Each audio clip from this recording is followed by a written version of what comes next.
સુમિત્રા નંદનનું નામ હું શત્રુઘ્ન પાડું છું. બોલીએ શત્રુઘ્નજી મહારાજ કી જય. શત્રુઘ્નજી મહારાજ કી. અને આ એવા શત્રુઘ્ન બનશે કે અયોધ્યાની ભીતરના શત્રુને મારશે. કોણ હતો શત્રુ અયોધ્યાનો? જે ભીતર છે, મંત્રા. મંત્રાને મારનાર એક શત્રુઘ્ન છે. બહારના શત્રુને મારે એ તો વીર છે, પણ ભીતરના શત્રુને મારે એ મહાવીર છે. રઘુકુળ નંદન, સુમિત્રા નંદન, શત્રુઓનો નાશ કરવા વાળા, હું આનું નામ શત્રુઘ્ન પાડું છું, જે લોભ જેવા શત્રુઓનો નાશ કરશે. રામ, ભરત, શત્રુઘ્ન ત્રણ બાળકોના નામ આપ્યા અને પછી ચોથું સંતાન છે દશરથજીનું, જે સુમિત્રાની ગોદમાં છે. એમાં સુમિત્રાની ગોદમાં ચોથા બાળકના મસ્તકે હાથ ફેરવતા વશિષ્ઠજી બોલ્યા છે, લક્ષણ ધામ રામ પ્રિય સકલ જગત આધાર, ગુરુ વશિષ્ઠ તેરી રાખે લક્ષ્મણ નામ ઉદાર. રામની કીર્તિની ધ્વજા જે લહેરાવશે, રામની કીર્તિની ધજામાં જે કોઈ દી દાગ નહીં લાગવા દે, જે ધ્વજ દંડ બનીને કાયમ માટે રામની બાજુમાં ઊભા રહેશે, એવા સુમિત્રા નંદનનું નામ હું લક્ષ્મણ રાખું છું. અને સભાએ જે જયકાર કરે, બોલે લક્ષ્મણજી મહારાજ કી જય. લક્ષ્મણજી મહારાજ કી જય. લક્ષ્મણજી મહારાજ કી જય. કૌશલ્યા નંદન રામ, કૈકેયી નંદન ભરત, સુમિત્રા નંદન શત્રુઘ્ન અને લક્ષ્મણજી નામકરણ સંસ્કાર થયા. સભા આનંદ વિભોર બની જય જયકાર કરે છે. ગુરુ વશિષ્ઠજીએ ચારે પુત્રોનું ભવિષ્ય કથન કર્યું છે. તુલસીદાસજી લખે છે, ધરે નામ ગુરુ હૃદય વિચારી, વેદ તત્વ રૂપ તવ સુતચારી. રાજન, હે માતાઓ, તમારા ચાર બાળકોને તમે સામાન્ય ન સમજતા. વેદ તત્વ રૂપ તવ સુતચારી. વેદોમાં જે તત્વનું વર્ણન કર્યું છે એ તત્વ ચાર રૂપે તમારે ત્યાં બાળક બનીને આવ્યો છે. માટે હે દશરથજી, હે માતાઓ, આનું જતન કરજો. આને કદી કષ્ટ ન આવે એવું જીવન જીવજો. અને આ ચારેય પુત્રો સામાન્ય નથી. જગતમાં આનો જય જયકાર થશે. ભક્તોના ભયને હરવા વાળા થશે, શત્રુઓનો નાશ કરવા વાળા થશે, વિશ્વનું ભરણ પોષણ કરવા વાળા થશે. જ્યારે ચાર પુત્રોના નામકરણ સંસ્કાર થયા, શિવજી કહે છે, દેવી માં સુમિત્રાને જ્યારે માં કૌશલ્યા અને માં કૈકેયીએ પોતાના પ્રસાદનો ભાગ આપ્યો, પ્રસાદ આવ્યો તો માં કૌશલ્યાને આપવામાં આવ્યો, એમાંથી અડધો ભાગ માં કૈકેયીને દેવાયો, એટલે અડધો અડધો થયો. પછી માં કૈકેયી અને માં કૌશલ્યાએ પોતાના ભાગમાંથી અડધો અડધો ભાગ કરીને એ બંને ભાગમાં સુમિત્રાને જ્યારે આપ્યા હતા, તેમાં સુમિત્રા બોલ્યા કે મારા ઉદરથી બે બાળકો જન્મ લેશે, એમાંથી એક રામના અનુગામી બનશે અને બીજો પુત્ર ભરતનો અનુગામી બનશે. અને અત્યારે જ્યારે નામકરણ સંસ્કાર થયા ત્યારે માં સુમિત્રા કહે છે કે રામ મોટા છે, એના પગલે પગલે મારું લખન ચાલશે, અને ભરત એના પગલે પગલે શત્રુઘ્ન ચાલશે. તમે બંને માતાઓએ કૃપા કરી મને તમારા પ્રસાદમાંથી ભાગ આપ્યો, તો મારા બંને બાળકો તમારા બાળકોની સેવા કરશે. અને રામના અનુગામી લખન ભૈયા થયા અને ભરતજી મહારાજના અનુગામી શત્રુઘ્નજી મહારાજ થયા. એ ઘર કેવું હશે, એ ઘરનો આનંદ કેવો હશે, એ અયોધ્યા કેવી બળભાગી હશે જ્યાં આવા સંસ્કારો હશે. આ કથા આપણને બતાવે છે કે ઘરનું વાતાવરણ કેવું હોવું જોઈએ, ઘર ક્યારે અયોધ્યા બને? જ્યારે ઘરના એક એક પાત્રમાં ત્યાગની ભાવના આવે ને ત્યારે ઘર અયોધ્યા બને, ત્યારે રામ રાજ્ય આવે. રામ રાજ્ય ઘરમાં લાવવું હોય, ઘરને અયોધ્યા બનાવવી હોય તો જીવનમાં ત્યાગની ભાવના આવવી જોઈએ, તો ઘર રામ અયોધ્યા બને. નામકરણ સંસ્કાર થયા. શિવજીએ આ કથા માં પાર્વતીને કહી, યાજ્ઞવલ્ક્ય મુનિ આ કથા ભરદ્વાજજીને કહે છે. અને પછી આગળની જે લીલા છે એનું વર્ણન તુલસીદાસજીએ રામચરિતમાનસમાં કર્યું છે. એક બાર જનની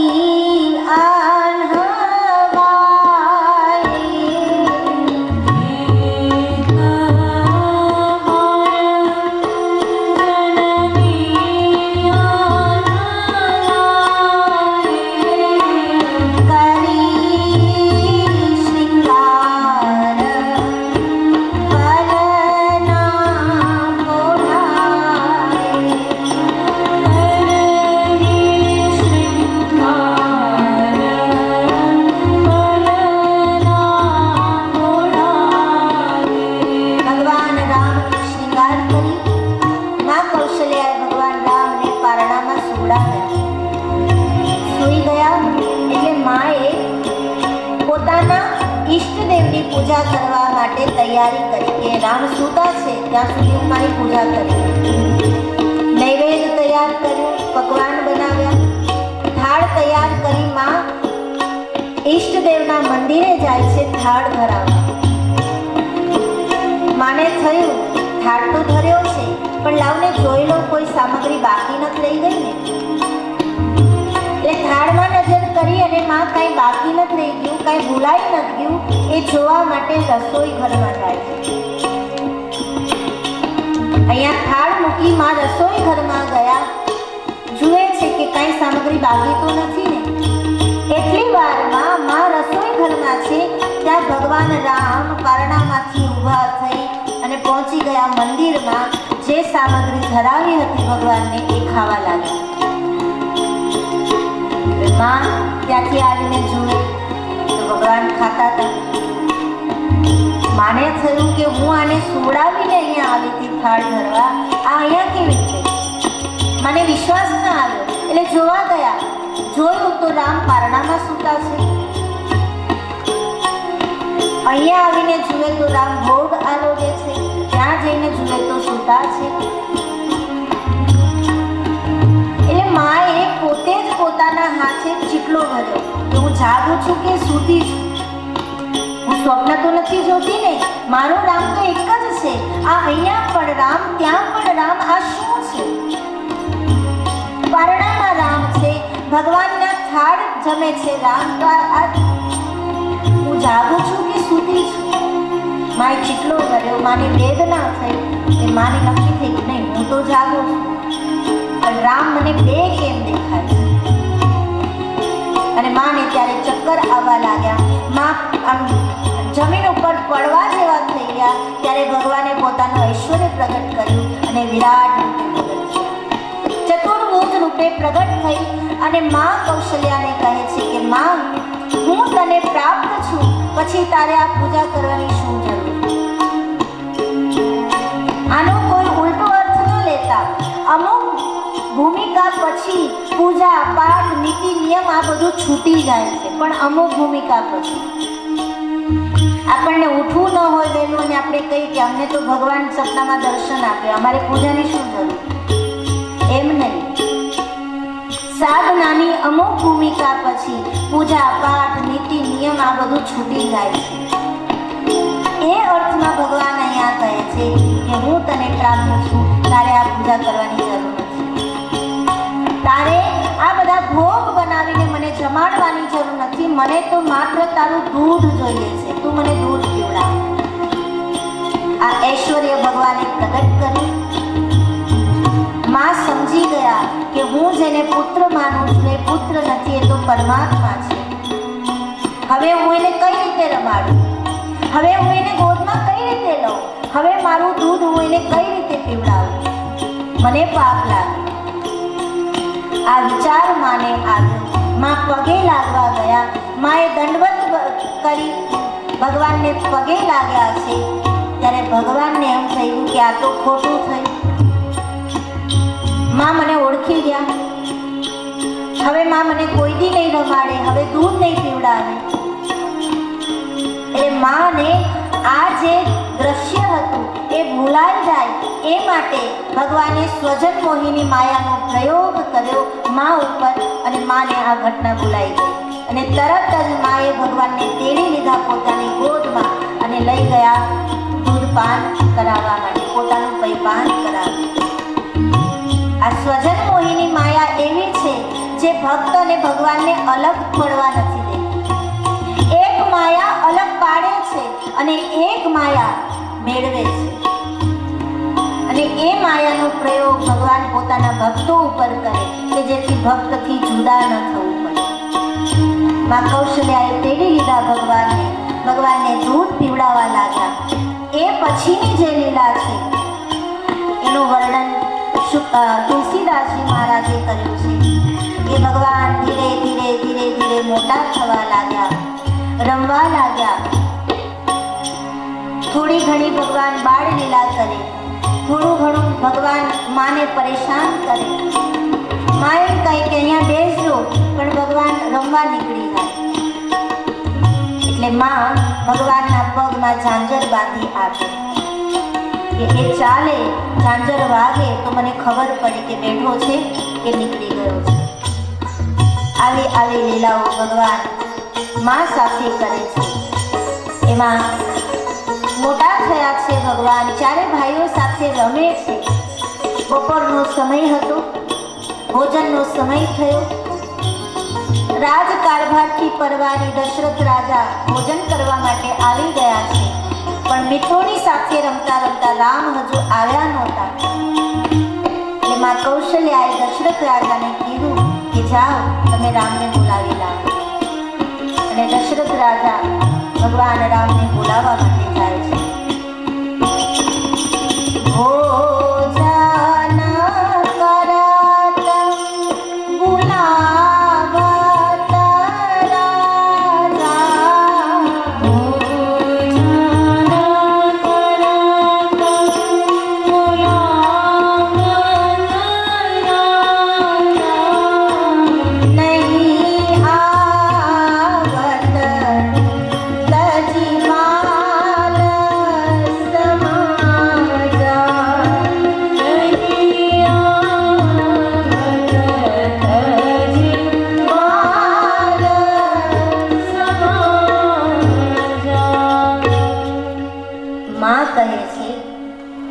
થાળી તૈયાર કરું, રાજન તમે બોલાવી લાવો. ભોજન કરત બોલાવત રાજા. દશરથ રાજા બોલાવવા માટે ગયા. પણ અહીંયા લખ્યું છે રામજીને કીધું કે ચાલો ભોજનનો સમય થઈ ગયો છે, પણ રામજી નથી આવ્યા. નહીં આવત તજી બાલ સમાચાર. તો અહીંયા સંતોએ ચર્ચા કરી છે. ચર્ચાનો એક વિષય બની ગયો કે ભગવાન તો મર્યાદા પુરુષોત્તમ છે અને દશરથજી એ ભગવાન રામના પિતા છે. પિતા આજ્ઞા કરે તો રામને જવું જોઈએ, કારણ મર્યાદા પુરુષોત્તમ છે. ન ગયા એનો અર્થ કે પોતાના પિતાની આજ્ઞાનું ઉલ્લંઘન કર્યું. તો મર્યાદા પુરુષોત્તમે આવું શા માટે કર્યું, શા માટે ન ગયા, એની ચર્ચા સંતો કરે છે. એના કારણો બતાવે છે કે દશરથ રાજા બોલાવા ગયા છતાં ભગવાન નથી ગયા. એનું પહેલું કારણ એ કે દશરથ રાજા બનીને ગયા છે, પિતા બનીને નહોતા ગયા. ચોખ્ખું લખ્યું છે ને, ભોજન કરત બોલાવત રાજા, નહીં આવત તજી બાલ સમાજા. કોઈ ભક્તિ કરે પણ પોતાની ભક્તિમાં રાજા પણ પ્રગટ કરે કે હું આટલો મોટો છું, તમારે મારી સાથે આવવું જ પડશે. જેમ રાવણે કીધું હતું પ્રભુને કે હે શિવજી, હું રોજ તમારી પાસે આવું, લંકાથી કૈલાશ આવું એના કરતાં તમે લંકામાં ચાલો ને. હું મોટો, તમારે આવવું જ પડે. શિવજી કે હું ના આવું, આ કે આવવું જ પડે. પછી ભગવાન જાય છે પણ અડધે રોકાઈ જાય છે ને, લંકા સુધી પહોંચતા નથી.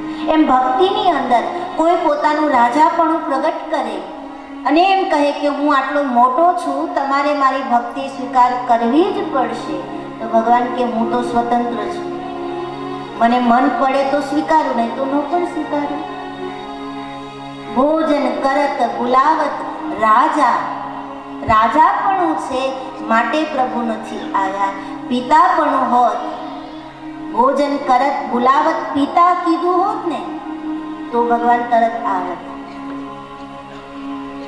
પોતાના મનમાં રાજાપણું છે કે હું રાજા છું માટે ભગવાન નથી આવ્યા.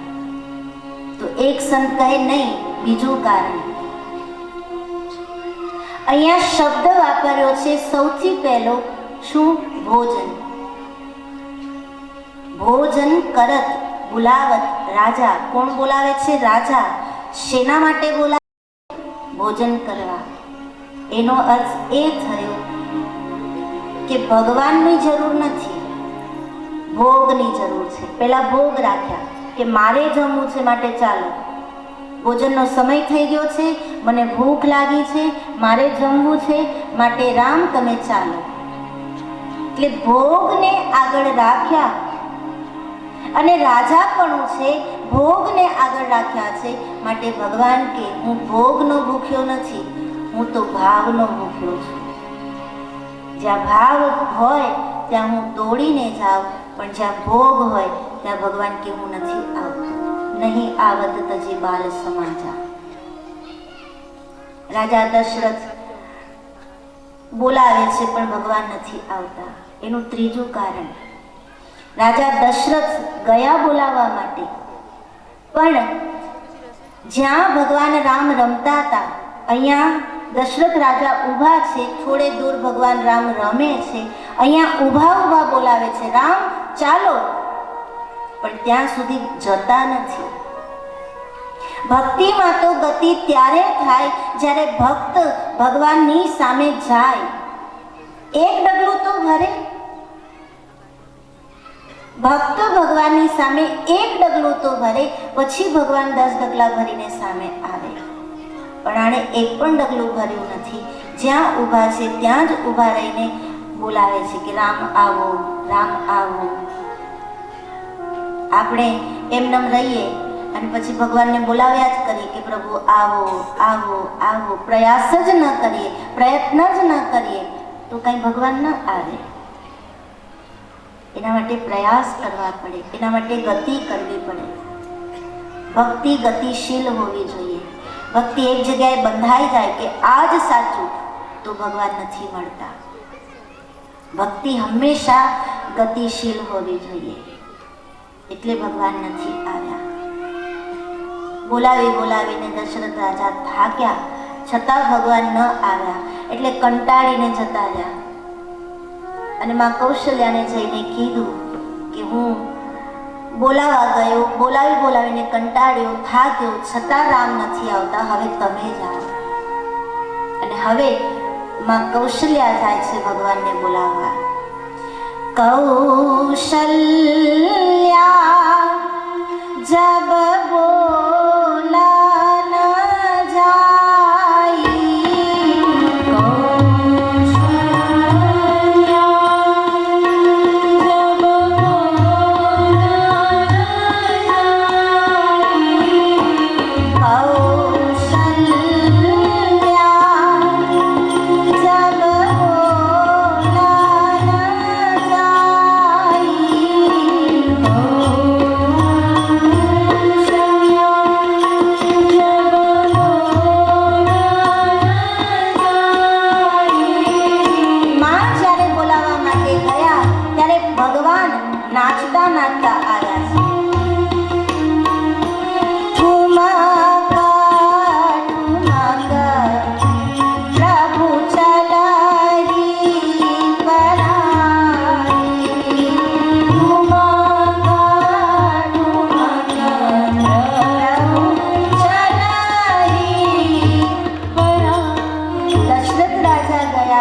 ભગવાને ધ્યાન પણ નથી દીધું અને માં બોલાવા ગયા ત્યારે નાચતા નાચતા આવ્યા. શા માટે? કારણ દશરથ રાજામાં રાજાપણું હતું. દશરથ રાજા અહીંયા જ્ઞાનનું પ્રતીક છે અને માં કૌશલ્યા અહીંયા ભક્તિનું પ્રતીક છે. જ્ઞાન જડ થઈ જાય, એક જ જગ્યાએ અટકી જાય જ્ઞાન, તો ભગવાન પછી મળતા નથી. પણ ભક્તિ જો ગતિશીલ રહે, અને માં કૌશલ્યાએ શું કર્યું? ગયા બોલાવા ત્યારે ભગવાન રામને અવાજ તો દીધો કે રામ, પણ પછી ખાલી અવાજ નથી દીધો, ભગવાન રામને પકડવા માટે માં કૌશલ્યા દોડ્યા છે. એટલે ભક્તિમાં કેવલ પોકાર પર્યાપ્ત નથી, ભક્તિમાં કેવલ નામ જપ પર્યાપ્ત નથી, પણ નામ જપ કરતા કરતા કરતા ભક્તિમાં ભક્તએ દોડવું પણ પડે, પ્રભુના કાર્ય કરવા પણ પડે, પ્રભુની પ્રાપ્તિ માટે ગતિ કરવી પડે. રાજા એક જ જગ્યાએ ઊભા છે અને માં કૌશલ્યા પાછળ પાછળ દોડે છે એને પકડવા માટે કે રામ રામ ચાલો, રામ ચાલો. અને માં કૌશલ્યા જ્યાં પકડ્યા ત્યાં તો નાચતા નાચતા આવ્યા. એમ ભક્તિ જ્યારે જ્યારે ભગવાનને પકડશે ને ત્યારે ભક્તિમાં ભગવાન નાચશે. કોણ કહેતે હૈ ભગવાન નાચતે નહીં, ગોપી રાધા કી જૈસે નચાતે નહીં. ભક્તિમાં ભગવાન નાચે છે, જ્ઞાનમાં નથી નાચતા. દશરથજી જ્ઞાનનું પ્રતીક છે, માં કૌશલ્યા ભક્તિનું પ્રતીક છે. ભક્તિ ભગવાનને લેવા જાય ત્યારે ભગવાન નાચે છે. નાચતા નાચતા ભગવાન આવ્યા. થાળીઓ તૈયાર હતી, ભગવાનને લઈ આવ્યા હાથ પકડીને, અને ભગવાનને ઉઠાવીને માં કૌશલ્યાએ દશરથ રાજાના ખોળામાં બેસાડી દીધા. ભક્તિ જ્ઞાન છે, જ્ઞાને પરમાત્માની પ્રાપ્તિ ન કરી, પણ ભક્તિએ શું કર્યું? ભક્તિએ ભગવાનને ઉઠાવીને જ્ઞાનની ગોદમાં મૂકી દીધા કે આ પરમાત્મા છે. ભક્તિમાં આ તાકાત છે કે જ્ઞાનને પણ પરમાત્માની ઓળખાણ કરાવી દે કે આ પરમાત્મા છે. પરમાત્માને દશરથ રાજાના ગોદમાં બેસાડ્યા. થાળી તૈયાર હતી. દશરથ રાજા પોતાના હાથે કોળીઓ લઈ અને ભગવાન રામને જમાડે છે. ભક્તિ જ્યારે લઈ આવી, ભગવાનને જ્ઞાનની ગોદમાં બેસાડ્યા, ત્યારે જ્ઞાનને મોકો મળ્યો પોતાના હાથે ભગવાનને જમાડવાનો. એટલે દશરથ રાજા પોતાના હાથે ભગવાનને જમાડે છે. પણ જ્યાં સુધી દશરથ રાજાનું ધ્યાન ભગવાનમાં હતું ત્યાં સુધી ભગવાન એના હાથે જમ્યા. જેવું ધ્યાન હટ્યું કે ભગવાન ખોળામાંથી ઉતરી અને દોડીને જતા રહ્યા.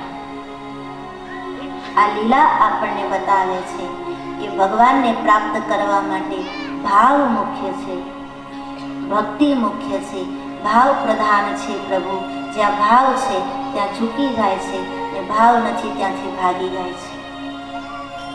શિવજી આ લીલાનું વર્ણન માં પાર્વતીને કરે છે અને કહે છે નિગમનેતિ શિવ અંતના પામા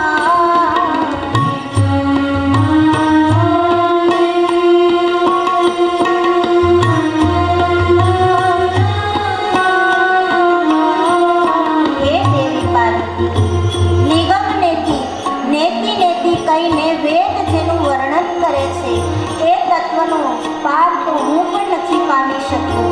એ તત્વમાં કૌશલ્યાની ગોદમાં બાળક બની અને માં કૌશલ્યાની સાથે લીલાઓ કરે છે. અયોધ્યામાં જેની જેવી ભાવના હતી એવું ભગવાન એની સાથે લીલા કરી અને એને આનંદ આપે છે. આ બધી લીલાઓના દર્શન શિવજી માં પાર્વતીને કરાવે. એ પછી જે લીલાના દર્શન કરાવ્યા એ લીલાના દર્શન આપણે કરીશું ઉપર પછીના સત્રમાં. અહીંયા કથાને વિરામ આપીએ પ્રભુ નામ સાથે. ગુરુદેવ તુમ્હારી જય જય હો, ગિરનારી તુમ્હારી જય જય હો. ગુરુદેવ તુમ્હારી જય જય હો, ગિરનારી તુમ્હારી જય જય હો.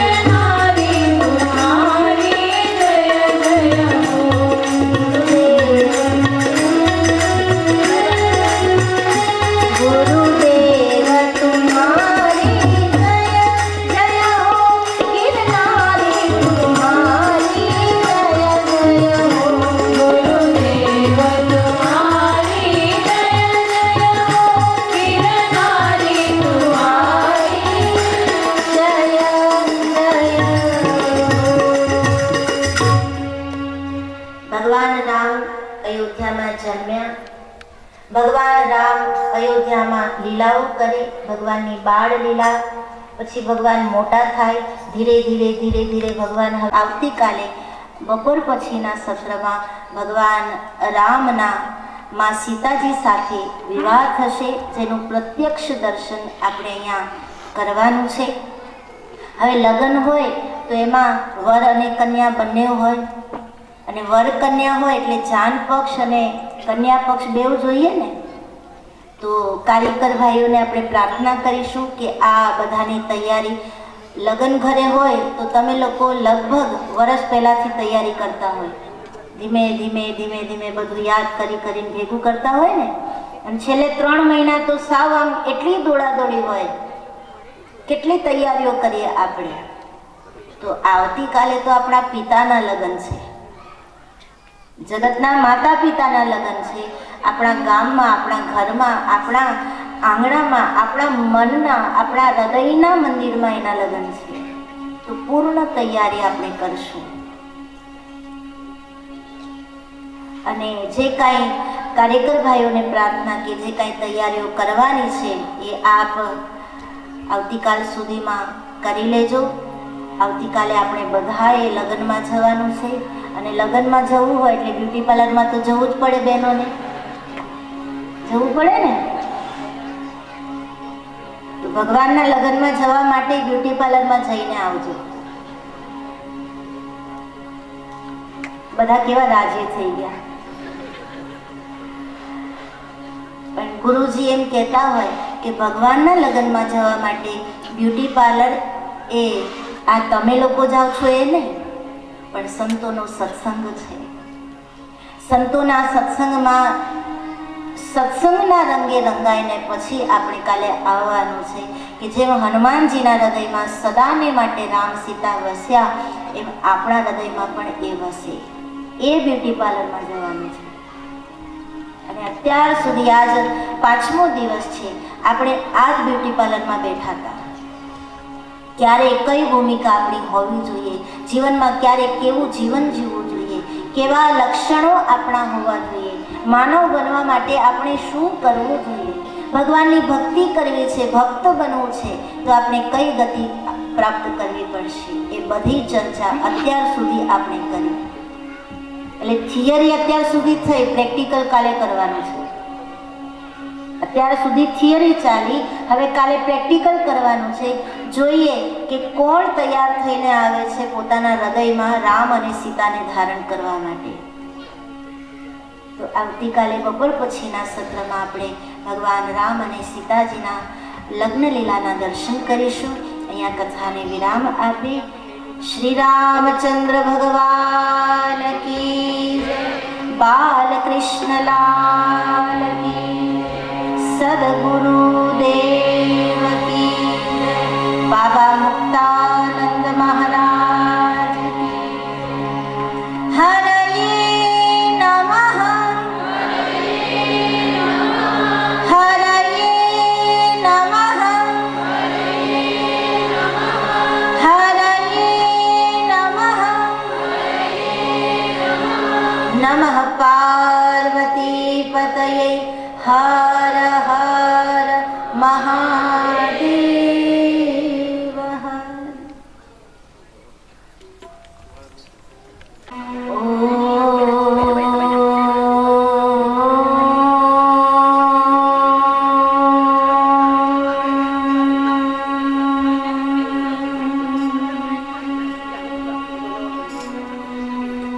નમો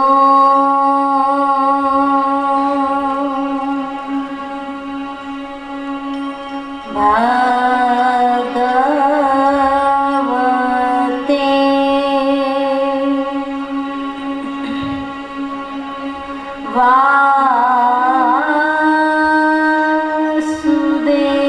વાસુદેવાય.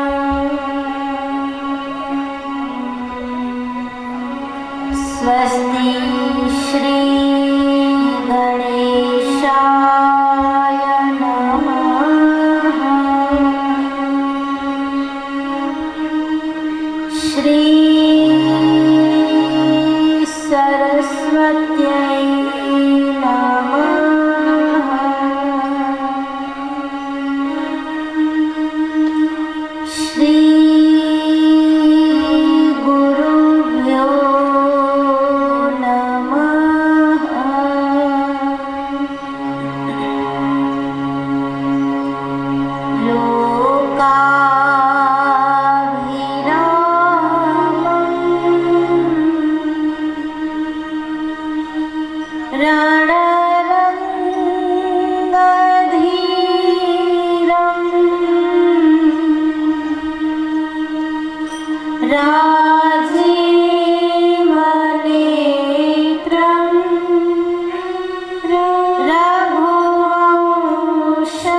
रामचंद्र भगवान की जय। बाल कृष्ण लाल की जय। सद्गुरु देव की जय। बाबा मुक्तानंद महाराज की जय। श्री सत्यनारायण भगवान की जय। कपिलेश्वर महादेव की जय। हनुमान जी महाराज की जय। रणवार ओंकार करीશું।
बोली सद्गुरु देव की जय। गिरनारी महाराज की जय।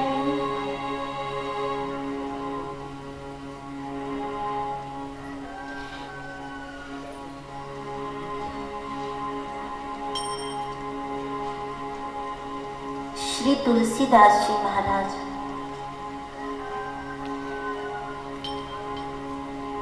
ભગવાન શ્રી રામની બાળ લીલાઓનું વર્ણન રામચરિતમાનસમાં કરે છે। જે કથા યાજ્ઞવલ્ક્ય મુનિ પ્રયાગના પાવન તટ પર ભરદ્વાજજીને કહે છે અને કૈલાશના ગિરિશિખર ઉપર ભગવાન શિવજી માં પાર્વતીને કહે છે।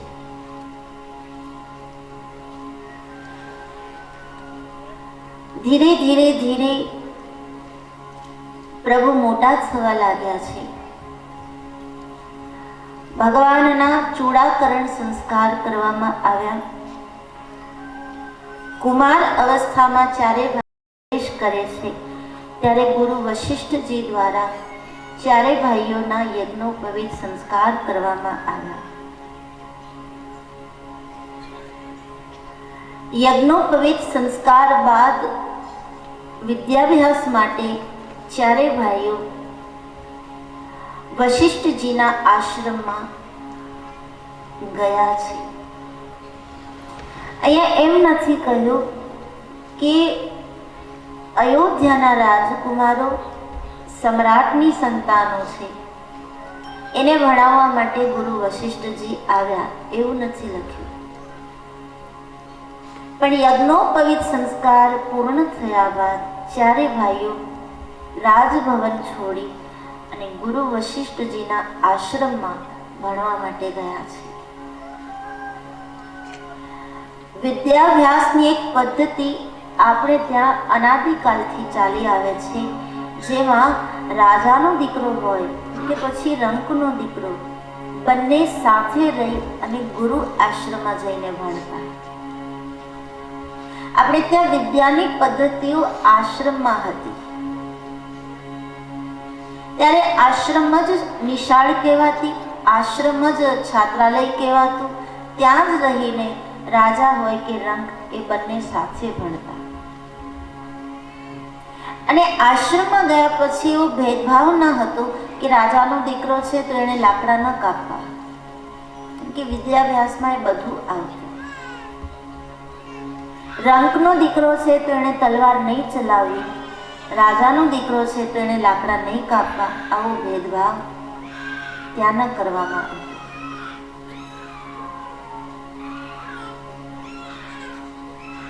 રાજાનો દીકરો હોય કે પછી રંકનો દીકરો, બંનેને સમાન ભાવે ગુરુ અભ્યાસ કરાવતા.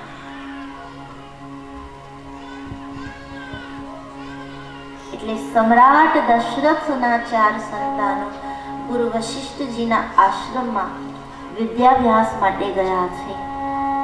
અને શ્રુતિ એમ કહે છે, જેના શ્વાસમાં વેદો સમાયેલા છે એને વળી વિદ્યાભ્યાસમાં કેટલો સમય લાગે?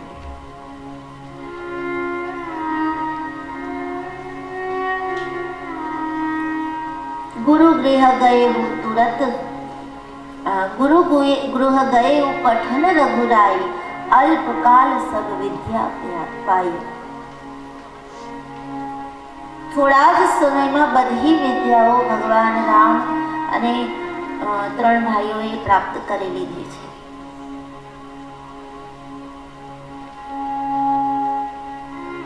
જેના શ્વાસ પ્રશ્વાસમાં વેદો સમાયેલા છે એને વિદ્યાભ્યાસ કરવા માટે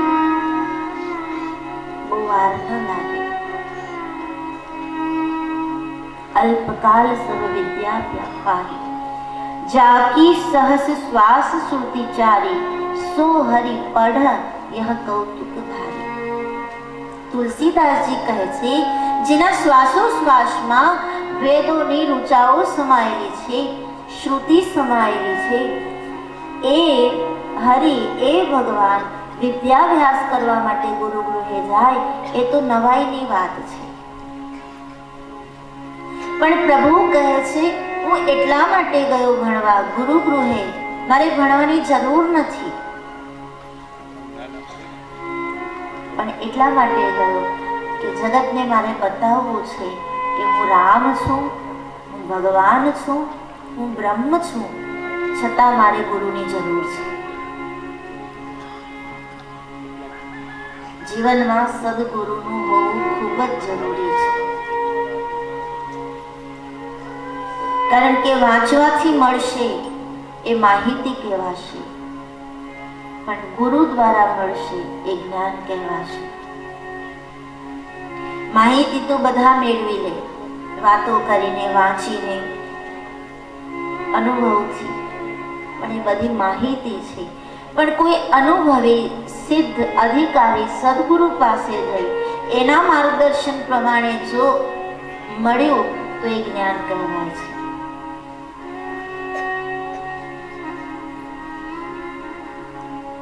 ગુરુ બિન ભવનિધિ તરઈ ન કોઈ. રામાયણ એમ કહે છે કે ગુરુ બિન ભવનિધિ, આ ભવસાગર તરવો ગુરુ વગર એ મુશ્કેલ છે. સત કી નાવ ખેવટિયા સદગુરુ. મીરાબાઈએ કહ્યું કે સત્યની નાવ છે, એના ખેવનહાર એ સદગુરુ છે. ભવસાગર તર આયો, પાયો જે મેને રામ રતન ધન પાયો. નામ રૂપી નાવ છે, ભવસાગરને તરવાનો છે, પણ ખેવનહાર જો નહીં હોય, નાવને ચલાવનાર નહીં હોય તો મીરાબાઈ કહે છે ભવસાગર તરવો મુશ્કેલ છે. એટલે ગુરુ મહિમા જગતને બતાવવા માટે ભગવાન ગુરુ ગૃહે ગયા છે ભણવા. એને ભણવાની જરૂર નથી, છતાં ગયા છે. જગતને બતાવ્યું કે મને પણ ગુરુ જોઈએ છે, ગુરુ વગર મને પણ જ્ઞાન નથી, તો પછી હરેક જીવના જીવનમાં ગુરુ હોવા જોઈએ. પણ નુગરા ન રહેવાય માટે ગુરુ કરવા અને જ્ઞાનની પ્રાપ્તિ માટે ગુરુ કરવા, એ બંનેમાં બહુ ભેદ છે. ઘણા આવીને કહેતા હોય ને કે નુગરા ન રહેવાય એટલે તમે અમને કંઠી બાંધો, તમે અમારા ગુરુ બનો. આપણે એમ કહીએ ને કે અમે ગુરુ બનાવવા જઈએ છીએ. હવે ગુરુને બનાવવાના હોય કે આપણે બનવાનું હોય? નુગરા ન રહેવાય માટે ખાલી ગુરુ કરવા એનો કોઈ અર્થ નથી. પણ ખરેખર જ્ઞાનની પ્રાપ્તિ માટે, સત્યની પ્રાપ્તિ માટે સદગુરુનું જીવનમાં હોવું ખૂબ જરૂરી છે. એટલે ભગવાન રામ ગુરુ વશિષ્ઠજી પાસે વિદ્યાભ્યાસ માટે ગયા છે. અલ્પકાલ સબ વિદ્યા પાઈ, થોડા જ સમયમાં જે વસ્તુ વર્ષે શીખાય એ 6 મહિનામાં શીખીને ભગવાન રામ પાછા આવી ગયા. અને આવ્યા પછી જે જ્ઞાન ગુરુ પાસેથી મળ્યું એને પોતાના જીવનમાં ચરિતાર્થ કર્યું છે. આપણી એક આખી પ્રણાલિકા છે. ગુરુ ધારણ કર્યા પછી આપણા જીવનમાં ઘણી બધી મર્યાદાઓનું પાલન કરવાનું હોય છે. દીકરી પરણે નહીં ત્યાં સુધી એ ગમે ત્યાં રખડે, ગમે ત્યાં જાય, ગમે ત્યારે જાગે, ગમે ત્યારે સૂવે, પોતાના પિયરમાં એ ગમે તે રીતે રહે, મર્યાદાથી, પણ એ ચાલે. પણ એકવાર પરણ્યા પછી, પતિ ધારણ કર્યા પછી એને અમુક મર્યાદાઓનું પાલન કરવું જ પડે. માતા પિતાના ઘરે લાડ કરી શકે, પણ પરણ્યા પછી એ લાડ પોતાની મેળે છૂટી જાય છે. એમ ગુરુ ધારણ કર્યા પહેલા માણસ ગમે તેમ જીવે એ ચાલશે, પણ એકવાર ગુરુ ધારણ કરી લઈએ, આપણે કોઈકના બની જઈએ પછી આપણું એક એક ડગલું વિચારપૂર્વક હોવું જોઈએ. આપણું કોઈ ડગલું જો આડું અવળું પડ્યું તો એનું પરિણામ આપણા ગુરુને ભોગવવું પડે. આખી પ્રણાલિકા, આખી એક ધારા જેમાં સંતો સદા આનંદ કરે છે. પણ નુગરા ન રહેવાય માટે ખાલી ગુરુ કરી લેવા, પેલા એ કર્યા એટલે મારે પણ કરવા, દેખા દેખીથી, એનો કોઈ મતલબ નથી. બાજુવાળો ફલાણા સંપ્રદાયમાં જાય છે, હું નહીં જાઉં તો કોઈ કંઈક કહેશે તો એટલે જાય, એનો કોઈ અર્થ નથી. એટલે જે અભ્યાસ, જે વિદ્યા ગુરુ ગૃહ જઈને પ્રાપ્ત કરી એને પોતાના જીવનમાં ઉતારીને ચરિતાર્થ કરી છે. રાજમહેલમાં પાછા આવ્યા ભગવાન રામ, તો જે રીતે આશ્રમમાં રહેતા હતા એ જ રીતે હવે રાજમહેલમાં આવીને પણ રહેવા લાગ્યા છે. પ્રાતઃકાલ ઉઠી કે રઘુનાથા, માત પિતા ગુરુ ના વહી માથા. વશિષ્ઠજીના આશ્રમમાંથી પાછા ફર્યા છે ત્યારથી સવારે વહેલા ઉઠે પ્રભુ રામ, માતા પિતાને વંદન કરે, ગુરુને વંદન કરે, ભગવાનને વંદન કરે. પોતે ભગવાન છે છતાંય આ બધી ક્રિયાઓ કરે છે. મંદિરમાં જઈને પૂજા કરે. जगत को बताया कि ये सब नियम अब पालन करने होंगे, क्योंकि अब मैं सनाथ बना हूं. अनाथ था, अब सनाथ बना हूं. सनाथ बनने के बाद जो नियम है उस नियमों का पालन तो करना ही पड़ेगा.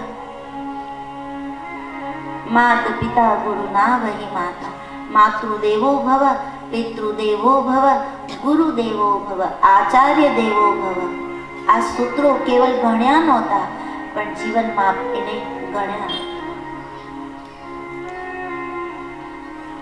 અને એ પ્રમાણે ભગવાન રામ સંધ્યા કરે છે, ત્રિકાળ સંધ્યા કરે, પૂજા કરે, મર્યાદાથી જીવે છે, માતા પિતાનું માન જાળવે છે.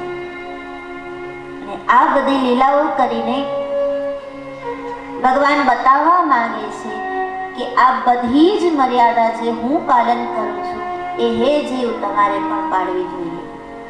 હરેક પુત્રનો ધર્મ છે માતા પિતાની સેવા કરવી. હરેક સાધકનો ધર્મ છે ગુરુ આજ્ઞા પ્રમાણે વર્તન કરવું. અને એ રીતે ભગવાન રામ પોતે જીવે છે અને જગતને બતાવે છે. તો વિદ્યાભ્યાસ પૂર્ણ કરી પાછા આવ્યા છે. હવે અહીંયાથી તુલસીદાસજી મહારાજ પ્રકરણ બદલાવે છે. ભગવાન કુમાર અવસ્થા, યજ્ઞોપવિત સંસ્કાર, ગુરુ ગૃહે જઈ અભ્યાસ, આ બધું પૂર્ણ કરી અને પોતાના જીવનને એક મોડ આપ્યો છે. જે બાળક બુદ્ધિ હતી અને જે બાળ લીલાઓ ભગવાન રામ કરતા હતા, સહજ સ્વભાવે જે રમતો કરતા હતા, એ હવે નથી થતી. હવે ભગવાન યુવાન અવસ્થામાં આવી ગયા છે.